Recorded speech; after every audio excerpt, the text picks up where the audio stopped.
on a vu dans les dernières images que tu avais l'air très très affûté. Est-ce qu'il y a des choses qui se sont passées différemment lors de cette préparation par rapport à la dernière? Ouais, bien sûr, comme je dis, bah, ça a rien eu à voir avec, mes précédentes préparations. Déjà, j'ai repris beaucoup de plaisir à l'entraînement, chose que j'avais perdue, depuis pas mal de temps maintenant et je me suis encore, professionnalisé. Je me suis entouré d'un diététicien. Je me sens très, très bien et voilà, bah, j'y a plus qu'à, hein. Maintenant, j'ai vraiment hâte d'être, samedi soir et de vous faire la guerre qui est promise, par l'UFC, mais qui aura lieu, je vous le garantis. La Fight Week UFC Paris vous est présentée par Rhino Shield, les boss du game des protections pour smartphones et AirPods en termes de confort, d'ergonomie et surtout de résistance. Obtenez 10% sur tout le site Rhino Shield pendant la Fight Week avec le code LASUEUR. Juste une question en anglais. If you won Saturday night, what's next for you? What's your ambition next year in 2025 in the lightweight division? Everything is open, everything is to take. I'm here to take everything I can. First off, I need to put on a huge performance against Moicano. It's a tough fight. I'm expecting a tough fight, and it's gonna be one. Expect me to do my best to climb the division. And can you give us a prediction maybe for your fight? Prediction is you're gonna like the fight. Thank you.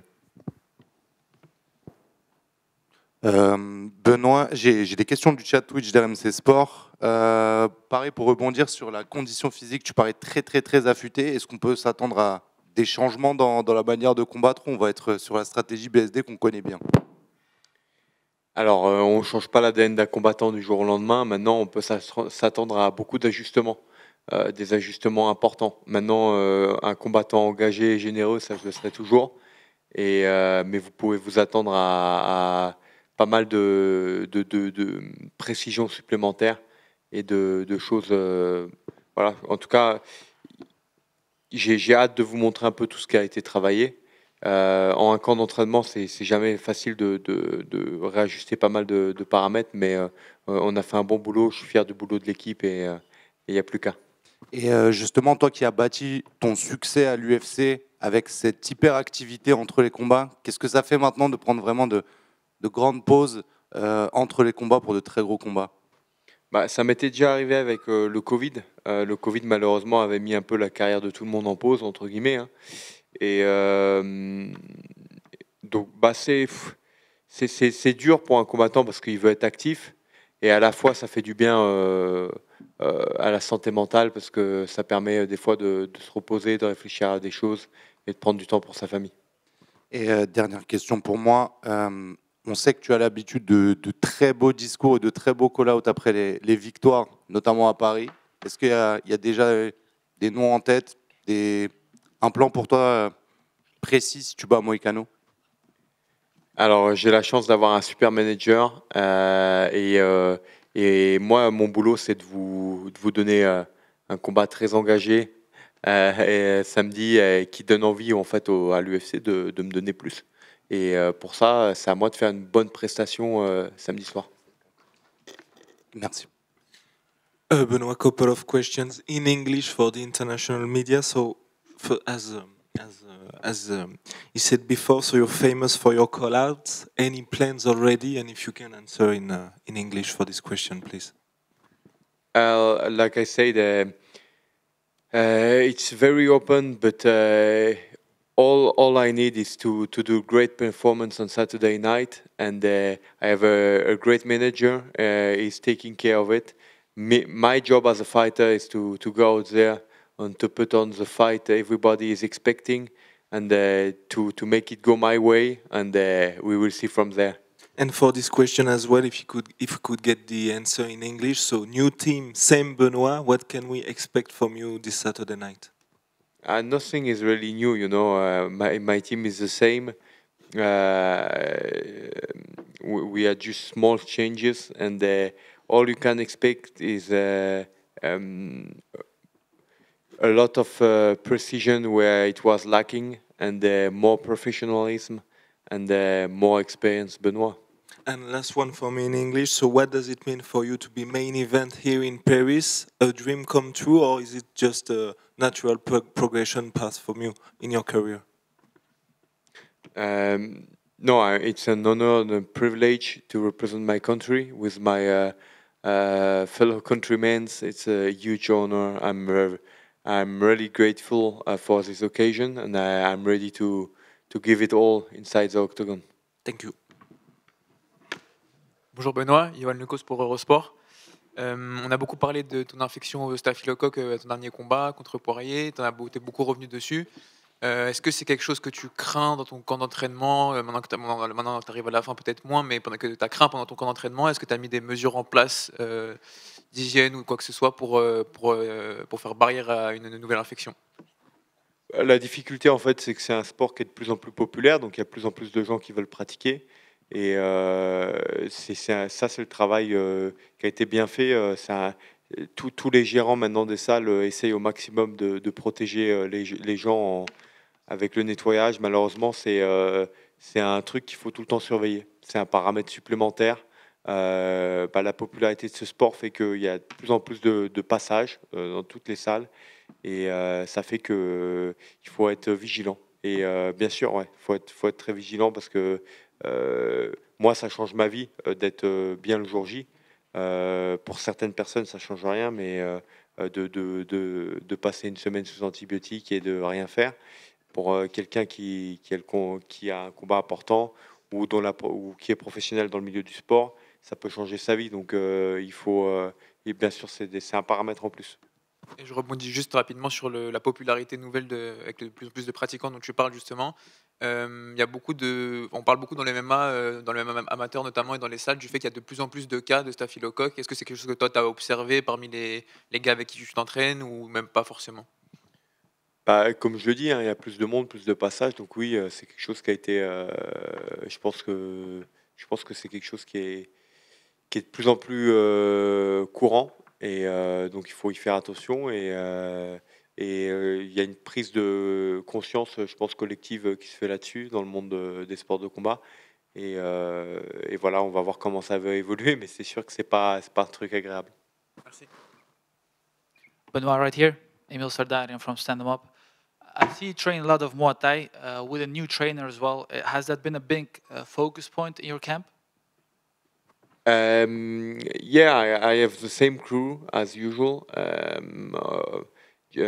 almost. The striking coach has been changing, and yeah, of course, it was a lot of work on the we have done together, and I'm ready to show it off. Obviously, you fight very aggressively to the point that sometimes it seems that your offense is also your defense. But with your new coach, he said that he wanted to see you fight more technically with better movement, better defense. Is that what we're going to be seeing here in Paris?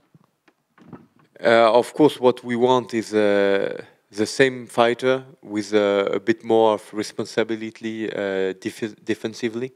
And this has been one of the keys around my preparation, and I'm ready to give a war and to show this off. So after your last fight, a lot of people, a lot of fans have been disrespecting you a bit, calling you a fraud because of your last performance. Do you feel like there is a chip on your shoulder to prove to them that you are as good as advertised? You know, it's always the fight business is always like this. With a victory, you are the highest, and with the defeat, you are the worst. It's the difficulty of the fight game. We don't play every weekend like in football, so it's the real difficulty of the fight game is each fight is changing your career. All right, thank you. Hi Benoit, Ami from Buitenkooi. I was wondering, where do you think you can hurt Moicano the most in your game, with your game? I think we will test each other's skills. You know, he's a tough guy, he's well-rounded, so we will see how it plays out. All I'm expecting is a well-rounded guy and a tough fight. And usually we see Moicano being very strong on the ground, especially his jiu-jitsu. Is that something you try to avoid and keep it standing, or you will go down there with him? I'm a complete mixed martial artist, so it can go anywhere, and we will bring it anywhere we can have our way. Thank you, man. Good luck with the fight. Ouais, Benoît, bonjour. Au fond, caméra. Il y a un an, tu étais en entrée de carte à l'Accor Arena. Aujourd'hui, tu es en main event. Comment tu vis cette ascension fulgurante, toi, personnellement? Alors il y a 2 ans maintenant déjà, hein, c'est la 3e édition. Bah, c'est l'accomplissement de combat après combat, d'un travail d'équipe qui a été fait sur le long terme et de beaucoup d'investissements en fait. Beaucoup de camps d'entraînement, des changements aussi dans ma vie, des aménagements, beaucoup de choses qui sont mis bout à bout pour en arriver là. Et bah, j'en suis très fier. Et aujourd'hui, bah, c'est encore une fois un moment important. Chaque combat est le plus important de la carrière d'un combattant. J'aime souvent dire ça. Et il n'y a pas de combat plus important qu'un autre parce qu'en fait, c'est toujours le combat précédent qui t'amène là où tu en es aujourd'hui. Donc c'est voilà, un honneur, un privilège et beaucoup de bonheur pour ma carrière en tant que combattant. Et pour rebondir sur ce sujet-là, il y a beaucoup de débats sur le représentant du MMA en France. Je ne vais pas te poser la question de qui c'est, mais toi, tu reçois beaucoup d'amour de la part de tes fans. Comment tu vis ça, ta relation avec tes fans en France? Bah, en fait, il y a beaucoup de combattants. Il y a beaucoup de combattants qui sont talentueux et déterminés en France. Là, on a une très belle carte avec des combats compétitifs, avec des enjeux pour beaucoup de combattants francophones, pour justement ces combattants français qui peuvent accéder à toujours mieux. Et bah, c'est le succès de la discipline qui fait plaisir à voir. Et moi, je suis très heureux et privilégié d'avoir ce soutien de la part du public français en général. Et j'en suis très fier. Merci bien. Benoît. Bonjour. Vas-y. Bonjour Benoît, ici. Tu as dit que tu avais retrouvé le plaisir sur ce camp d'entraînement. Est-ce que tu sais maintenant pourquoi tu l'avais perdu sur le précédent ou sur les précédents? Bah, en fait, c'est, je pense la gestion de tous les éléments qu'apporte le «succès» entre guillemets, dans une carrière, les sollicitations, l'ensemble des sollicitations qui font que, ça change, pas mal, ton quotidien, mais pas que ton quotidien à toi, le quotidien de tout l'entourage, qui accompagne ton aventure et donc forcément ça change la vie et il faut, arriver à adapter, pas mal de choses.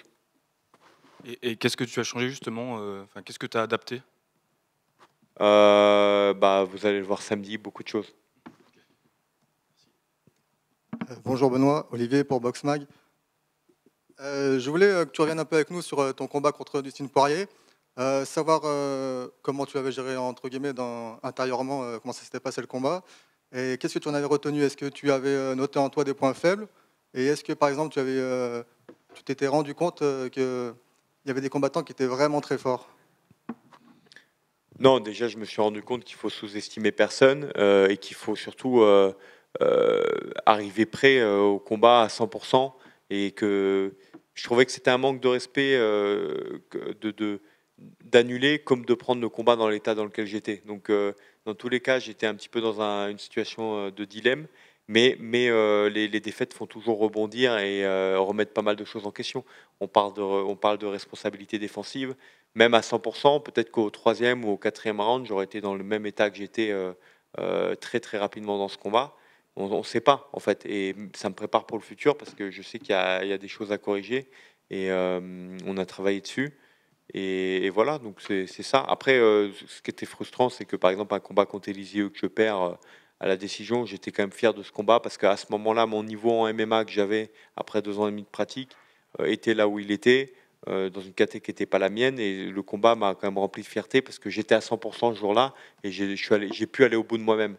Sur ce combat, j'étais absent mentalement et physiquement, donc c'est pas une situation que je souhaite à un combattant.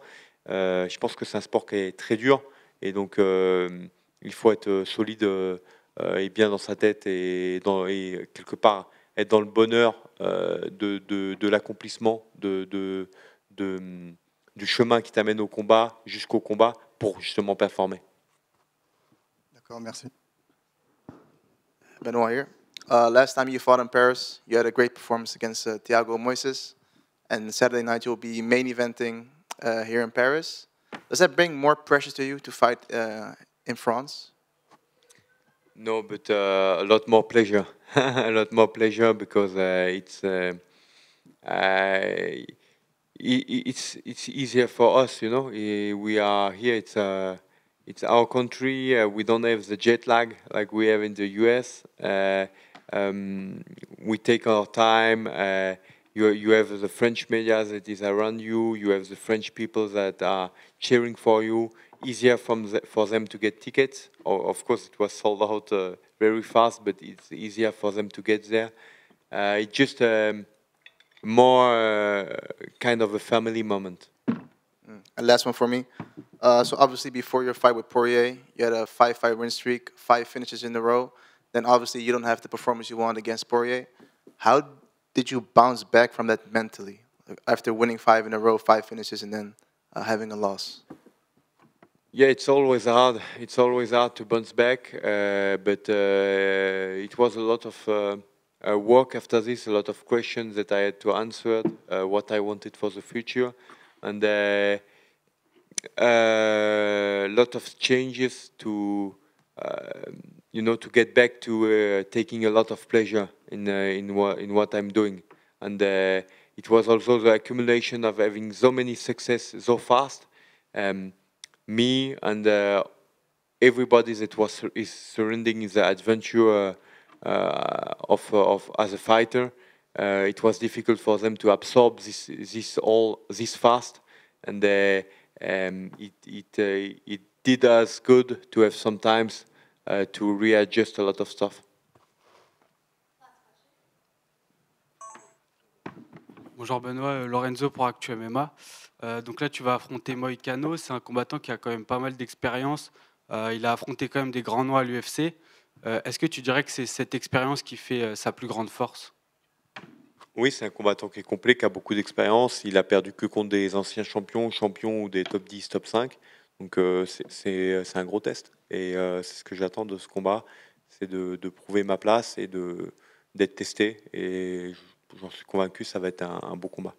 Ok, et puis on sait que tu as un style très agressif. Et est-ce que c'est pas encore plus le cas en France quand tu es devant ton public? Peut-être encore plus galvanisé que tu peux l'être d'habitude? Alors, tu es galvanisé, tu l'es, mais au premier combat, je m'étais laissé prendre un peu par les émotions parce que c'était la première fois en France. Je connaissais pas, j'avais pas vécu cette expérience. Aujourd'hui, j'ai un peu plus de recul, donc je vais rester quand même concentré sur ce que j'ai à faire dans l'octogone, mais bien sûr que je vais passer un bon moment avec le public quelque part, dans tous les cas.